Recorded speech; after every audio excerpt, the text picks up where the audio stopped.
sustrato teológico es el que explica la famosa perícopa de dad al César lo que es del César, que yo siempre he interpretado, a la luz de Macobi y Gonzalo Puente Ojea y otros, como que Jesús se negó radicalmente a pagar el tributo. A ver, si lo oyen ustedes por ahí, en los sermones, nunca jamás. Yo entiendo esto así. Este dicho, dad al César lo que es del César y a Dios lo que es de Dios, significa, bien entendido, exactamente lo contrario. Ahora lo explico lentamente cuál es el truco. Hay que dar a Dios lo que es de Dios. Israel es de Dios. Por tanto, Israel para Dios. Israel es todo. Así pues, y Jesús pensaba, si yo pago el tributo, eso significaría que estoy dando al rey de Roma, se refiere al tributo de capitación. Es decir, que toda persona israelita adulta tenía que pagar todos los años, independientemente de sus ingresos, sustento del imperio. Si yo pago ese tributo que sale de las entrañas de Israel, yo estoy dando al rey de Roma aquello que es Dios, el único rey de Israel. Y entonces Jesús escapa hábilmente, porque si digo que lo pago, soy un traidor. Y si digo que no lo pago, no duro ni 10 segundos.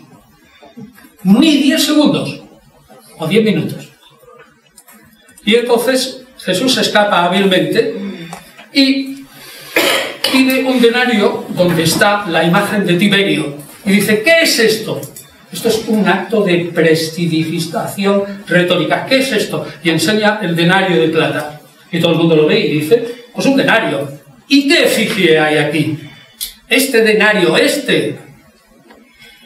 pues la de Tiberio, pues dáselo a Tiberio. Pero lo que es de Dios, dáselo a Dios. Se acabó. ¿Cuál es el truco? Concentró la atención de las gentes en el denario, mientras les imaginaba, así desprovistos de otra mente que no fuera a concentrarse en el denario, y confundió voluntariamente el denario con el tributo. Ese es el truco. Y esa es la verdadera explicación. Y esa explicación está totalmente consonante con la teología de la restauración de Israel y de la liberación de Israel, que es la teología de Jesús el Nazareno. Bueno, otros argumentos. Entre sus 12 discípulos había uno a quien Lucas le llama celotes, es decir, un celota. Naturalmente que en tiempo de Jesús todavía no había un partido de celotas, pero ya definirlo como celote y a los demás no, ya tiene su tema. Segundo, el pago del didracma. El pago del didracma, es decir, la moneda de 2 dracmas hallada en la boca del pez, es un relato fabuloso. Es un milagro fabuloso. No se hace caso al milagro. Pero ¿qué es lo que dice Lucas con ese relato del milagro? Le dice, tira ahí, encuentras el didracma en la boca del pez, y dice, bueno, los hijos de Dios no tenemos que pagar el templo, ya se cuidará Dios. Pero ahora lo que voy a hacer es, coge ese didracma y vamos a pagarlo al templo. Eso significa que Jesús estaba diciendo, bueno, para que no digan, voy a sustentar a estos malditos corruptos que son los que llevan el templo. Pero en teoría yo no les doy a ellos ni un dracma. Los 3 discípulos de Jesús, Pedro, Santiago y Juan, son los personajes más violentos que os podéis imaginar. Si leéis Lucas 9, cuando va Jesús camino de Jerusalén, resulta que le dice a estos discípulos, id a prepararme alojamiento en un pueblo de samaritanos. Y los samaritanos dicen, estos van a Jerusalén, y unas narices, yo no le doy alojamiento. Y entonces 2 de ellos, Santiago y Juan, le dicen, Jesús, danos permiso, que vamos a pedir al cielo que baje fuego del cielo y los devore. Vaya unos angelitos. Estos son los discípulos íntimos de Jesús. La exhortación a cargar cada uno con la cruz no es cargar, como dice Lucas, la cruz diaria, lo cual espiritualiza la cosa. Cargar la cruz quiere decir, el que me siga a mí sabe que se está enfrentando al Imperio Romano y que por lo tanto puede morir en una cruz. Y el que quiera seguirme, tome su cruz y sígame, porque sabe que puede acabarse. Marcos 15 alude a una revuelta que es inmediatamente anterior al prendimiento de Jesús, con el resultado de un muerto, una revuelta antirromana. Como sabemos que en la época de Tiberio en Israel había una relativa paz, que hubieran ocurrido dos revueltas a la vez, es decir, una con resultado de un muerto, que prenden a Barrabás, y otra, la de Jesús, que es prendido 2 días después, es altamente inverosímil. Probablemente aquí está el sonido histórico de la revuelta en la que se prende a Jesús con algunos de sus seguidores. Y luego, sobre todo, cuando los sacerdotes le dicen a Pilato, por favor, no prendáis a Jesús en la fiesta porque tenemos un tumulto entre el pueblo. Es evidente que Jesús es el héroe del pueblo, nunca en la fiesta. Lo que pasa es que se precipitan los acontecimientos y lo prenden en la fiesta. Bueno, la imagen, por lo tanto, que yo veo aquí es que el mesianismo de Jesús no fue el de un guerrero en sentido estricto, como los esenios de Qumran, sino más bien como el de un nuevo Gedeón, en la que él exigía a Dios la victoria con poquísimas fuerzas militares. En el Israel del siglo I sí era necesario algún acto militar, pero no era necesario que el acto militar lo hicieran los hombres, lo podía hacer Dios. Por lo tanto, yo creo que el mesianismo del héroe de Jesús fue el tradicional de Israel, que no es uno nuevo, no es inventado por Jesús, no es un heroísmo nacional y mesiánico pacifista y no es apolítico. Esto lo sacamos de los evangelios, pero lo que ocurre es que los cristianos, una vez que Jesús muere en cruz y están totalmente convencidos de que no ha terminado ahí, sino que Jesús vive entre nosotros, hay que dar una explicación a esa muerte en cruz.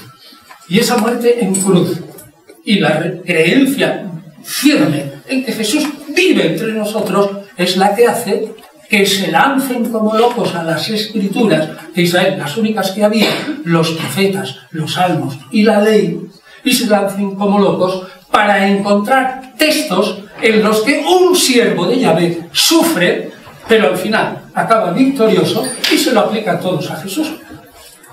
Y este es el inicio ciertamente de este cambio radical que se presenta en los evangelios, que de un mesianismo que está totalmente implicado en la política y en lo social de Israel del siglo I, se hace un mesianismo apolítico, aguerrero y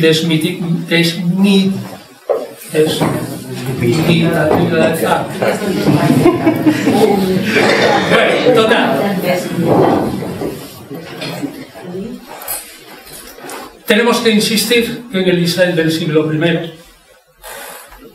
religión y políticas iban absolutamente unidas. Y que la misión de Jesús es: yo proclamo que hay que convertirse, que hay que arrepentirse, y Dios hará lo contrario. Lo siguiente es echar a los romanos de nuestra tierra. Y así se fueron haciendo, o se fue haciendo esa segunda capa, que es la del Mesías celestial. El Cristo celestial es el Mesías. Christos es ungido, el Mesías celestial, que es la que invade sobre el mismo personaje a los evangelios. Por ejemplo, pongo un ejemplo solo porque termino. Las enigmáticas frases en arameo, cuando Jesús se designaba a sí mismo, este hombre que está aquí, Es decir, ojo a los artículos, un hijo de hombre suena mucho a la profecía de Daniel 7:13, en la que como hijo de hombre aparece volando entre las nubes del cielo y él, Alá, Dios, le da el trono, el honor, la gloria y el poder a ese como hijo de hombre. Cuando se aplica a Jesús en lengua griega, se traduce obligatoriamente no como un hijo de hombre, eso no lo entiende ningún griego, y se traduce como el hijo del hombre, con dos artículos. Y como hijo de hombre, que es una simple comparación, es decir, viene una entidad divina que tiene una figura humana, aparece como un título mesiánico.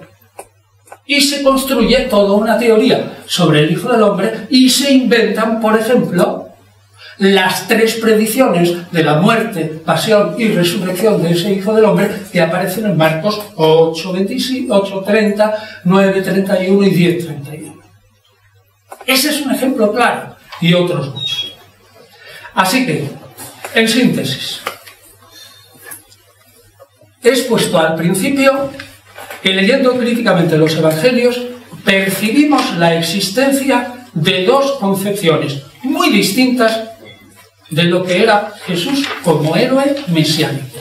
Una es enigmática y la otra no lo es. Una es confesional y la otra es crítica. La primera proclama un mesianismo puramente espiritual en el corazón de los hombres. El reino de Dios ha venido ya. La otra proclama un Mesías judío, un Mesías libertador. El reino no ha venido y Jesús iba a ser el rey, pero quedó truncado. Uno frente a la otra. Y hay que escoger entre las dos. Y he afirmado que leyendo críticamente los evangelios, esa primera concepción del Jesús de Nazaret, totalmente pacífico, apolítico, apartado totalmente de la política de su país, tiene 1000 problemas en los evangelios porque se aceptan unas frases, pero no se pueden explicar otras. No el menor, hay muchos problemas, y no el menor es que esta teoría del héroe político, enigmático, pacífico, es imposible, no tiene fuerzas para aclarar convincentemente por qué Jesús es prendido por los romanos, es juzgado por los romanos y muere en una cruz que es un suplicio romano solo para sediciosos y esclavos huidos. No puede explicarlo y se tiene que inventar otro. Sin embargo, la otra explica claramente muy bien por qué Jesús muere en la cruz romana en una crucifixión colectiva entre 3, en una Pascua, que es el momento en el que, fíjense, todos los judíos están pensando que es el momento de la liberación de Israel. La Pascua hace una reflexión sobre la salida del pueblo de Israel de Egipto. Pues a esto lo explica perfectamente por qué murió en la cruz romana, por qué fue una crucifixión colectiva romana, por qué Jesús fue crucificado en el centro, porque probablemente aquellos 2, de quienes no se quiere dar el nombre, son discípulos suyos, probablemente, quizás, tal vez, pero es lo más fácil de explicar. Yo creo que la crítica independiente tiene razón en que Jesús se creyó en un principio un mero profeta, un proclamador del necesario arrepentimiento para entrar en el reino de Dios, cuya venida era inmediata. El reino de Dios no ha venido, no está presente en la tierra, y todavía no ha venido. Y que después, al final de su vida, sí se creyó ya por sí mismo, o por impulso de sus amigos y discípulos, el verdadero Mesías y Rey de Israel. Aunque, insisto, su mesianismo no fue simplemente guerrero, sino que esta parte guerrera lo dejó todo en manos de Dios. Religión y política unidas, como en otra religión actual, abrahámica igual, si miraran por el ojo de una cerradura, cuando 3 profetas, no solo Mahoma, están gestando lo que más tarde será el Corán, verán perfectamente que esa religión es en el fondo un cristianismo apócrifo y un judaísmo marginal. Es clavado. Es clavado. El Corán es en el fondo eso. En esta religión abrahámica, la confusión de política y Estado con religión es total. El Jesús de hoy es un paradigma para muchos cristianos, pero es un paradigma siguiendo la solución de la primera interpretación confesional. Si aceptamos el Jesús, el nazareno, de esta segunda interpretación rastrera y a pies de suelo, deja de ser un paradigma para el siglo XX. Entonces aquí yo me pregunto, y lo digo sinceramente, y Fernando lo dije cuando estuvimos en Castilfrío y hablamos de lo del Grial. Del mismo modo que los alemanes aceptan la distinción entre lo que ocurrió geschichtlich, es un Geschichte, un hecho, de facto, y lo que es histórico, es decir, lo que a lo mejor no ocurrió, pero que tiene grandes efectos históricos. Ahora, yo como con esta idea restaurada por la investigación no confesional, ¿cómo voy a presentar a Jesús? Como un paradigma de vida, como un héroe, paradigma y ejemplo. No puedo. Aquí yo adoptaría la filosofía utilitarista de James. Si el otro paradigma, el confesional, es de mayor consuelo, pues allá cada uno. Y que cada uno escoja lo que quiera. Muchas gracias.